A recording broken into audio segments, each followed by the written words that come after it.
evening, everybody, and welcome to another episode of Cape Rugby TV. As you can see, I'm standing in for JP Nordier, who will be back next week, I can confirm. But in the meantime, it's a jam-packed show. Plenty of rugby coming up this weekend. There are fixtures galore. So buckle up and be prepared for fixtures coming up. Of course, thanks to our Score Energy Drinks, our partner at Cape Rugby TV. And if you stay tuned throughout the rest of the show, then you can win for yourself a case of Score Energy Drinks if you spot the team that is coming up a little bit later on the show. Of course, thank you, of course, to CyberSmart, our internet service provider, who will also come on board with Cape Rugby TV. But without further ado, it's a jam-packed show. First up with me this evening is Simpiwe Mzukwa, who's, of course, the Busy Bees head coach. Simpiwe, welcome to Cape Rugby TV, buddy. Thanks for having me. What's going on at Busy Bees? Things are happening. Of course, the season is around the corner now. Yeah, exciting times for Busy Bee, but we're cooking, hopefully, we'll dish soon. And then, of course, also joining me on the show is a man very well known in the club rugby ranks, Shannon Mahomed. Of course, Shannon is the head coach at Goodwood. Almost said Good Hope. At Goodwood. Shannon, welcome, and tell us what's going on at Goodwood. Thanks for having me. First of all, 8 weeks, time flies. 8 weeks into pre-season. And we quite busy. It's been a tough couple of weeks for us at pre-season, but we're getting there. Our second friendly will be this weekend, so we're looking forward to that. Yeah, we were talking last week about, the preparation, where teams are at in their preparations, how things are going. Where are you guys at? I mean, I know you said 8 weeks, so it sounds like a lot. A lot of teams are probably only 2 or 3 weeks in. I mean, the contact must be ready. You say you've played one game already. Tell us a little about where you're at in terms of, where Goodwood is at in terms of. We made a few adjustments to our coaching staff, first of all. We brought in Chad, our strength and conditioning coach, who's been phenomenal. Obviously, last year we didn't have that luxury. But already you can see his impact he had on the guys and the value that he added to the club and to the whole club and not only to the first team. But looking back the past 8 weeks, he's really been phenomenal and our guys is getting there. Saturday passed, we played Kyle. It went well, we won that one, we got the W. But at the end of the day, Morgan, it's all about getting the guys ready for the league. So we're building nice every week after week for week. Goodwood, without a doubt, going to be a force to be reckoned with in club rugby this season. So, people, I hear Shannon talk a lot about, of course, getting a strength and conditioning coach on board, making sure processes are in place. Where are Busy Bees at? I mean, you guys also have played a game before. Have played one under the belt. Your first one coming up this weekend. Yes, our first one is this weekend against Handrat. For us, it's like a continuity from last year. The new staff of coaching staff, which is I just joined from being an assistant coach to a head coach. So we just have a nice mix of new talent coming in. When I mix it with the old folks, so we can see what balance we can come up with. But the guys are so exciting, and like I said before, it's so exciting times for BGB. Hopefully, we'll show it on the field of play coming this Saturday. Yeah, tell us a little bit about that transition. I mean, of course, going from an assistant coach to now being the head coach, obviously having to recruit an assistant coach to now work underneath you. What has that transition been like over the last couple of weeks? It's been overwhelming, amazing at the same time, but also frustrating. But for me, I'm just looking forward to the challenge. I'm up for it. And it is nice and exciting to see young talent coming in and that talent being brought by me and polishing it, making sure that I deliver the nice product for the club and also the young talent to be nurtured. So for me, it's a very exciting time, and I'm looking forward to the challenge. And also the club is behind me all the way. So I've got the backing of the club, so for me, I'm at ease. Yeah, often that's the most important thing. As long as the club gets behind you, I think you can do a lot as a head coach of any club in Western Province Club Rugby.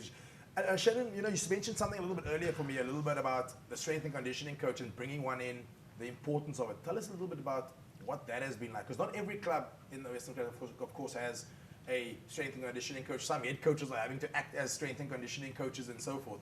Yes. What is that? I mean, what has the importance been like for you guys at Goodwood? Good question. First of all, I think what he brings is the luxury, like I said, of obviously working very closely with me. As a coach, sometimes you need to look at other aspects of the game, and he's the guy that actually touches on when there's an injury, when to play the guy, and where the guy is with his fitness, basically.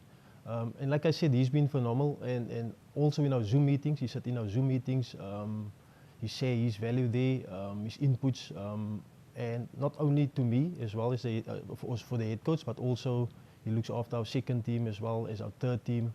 And like I said, man, he's just been phenomenal, and he brings a lot of value. He's been around the block a couple of times, so he knows what he's doing. Yeah, really, really interesting times. I mean, Simpiwe, do you guys have a strength and conditioning coach? Are you the strength and conditioning coach? Where's Busy Bees at? Then we've got a panel of coaches. Most of them we don't have that huge staff. Some of the guys double up. Some of the old guys are doubling up to assist me where I need some coach assistance. But we don't have that luxury of having a proper assistant coach. But yeah, we're working with what we have, as we always been. So things are looking good for us, and we're working together to a common goal. So unfortunately, unlike my counterparts, I don't have a conditioning coach, a strength and coach for now on. Well, if there are any strength and conditioning coaches out there in the Busy Bees area, come on down and come contribute to Busy Bees. So, Simpiwe, let's stick with you for this now. Of course, your first preseason friendly coming up this weekend. And then, of course, I saw the fixtures came out last week. So, I mean, teams are now having to juggle who they're playing, at what point in the season, where they're at. What does your preseason friendlies look like in the run-up to your first league game? We obviously have 3 league friendlies that are in front of us. First is Hands and Hearts, and then we go out on the 15th to Masipumelele, Network, and come back and play Kaimo, the last one, and looking forward to the starting of the season from there. Shannon, you know, this preseason friendly thing, it's always a hotly debated topic. Do you play teams stronger than you? Do you play teams potentially that you spoke about picking up the W last week? What's the importance of that victory to the makeup of your team? What do your friendlies look like, and have you sort of hand-picked them according to which you think you can win, where you think you're going to lose, where the challenges may come, etc., etc.? Okay, Mona. Our first friendly has been Kalmo last week. Like I said, this week we're playing Wellington at the Kraaifontein Rugby Day. And then the week after we buy the 8th, and then 15th we travel to Atlantis. And then the last one will be the 29th. We play Kraaifontein at home. And you know, Morgan, it's difficult because when you do sit with your planning, some of the other clubs already made plans as well. So if you do pick up the phone and phone a guy for friendly, will tell you, listen, we fully booked basically. But also in saying that, you want to make sure for us specifically, because we are the newbies in the Super B, to handpick friendlies that you know it's competitive, and then obviously you have your friendlies where you want to maybe experiment and give few guys a chance to see what they got, because like I said, we have a few newbies. We got 4 friendlies. So I think that's enough to try and test the base basically. And the numbers, what do the numbers look like in terms of down at the club? Is Goodwood in good hands? It's or like are you still doing some recruiting at this stage of the season? Both. It's been a difficult 8 weeks, like I said, Morgan. Our numbers are picking up. Obviously, you know, you got the guys that wait until minute 99 to join. Yeah. So we're getting there. Like I said, this week we're playing away, and already last night we had a couple of guys coming down. Again, newbies, new faces, old faces, but the guys are excited and ready to go. But it's always a challenge, you know, trying to keep as many players at the club as you can, trying to recruit some players as you can. I mean, have you guys been on a recruitment drive, or has it just been a case of hoping what comes up and working with what you have?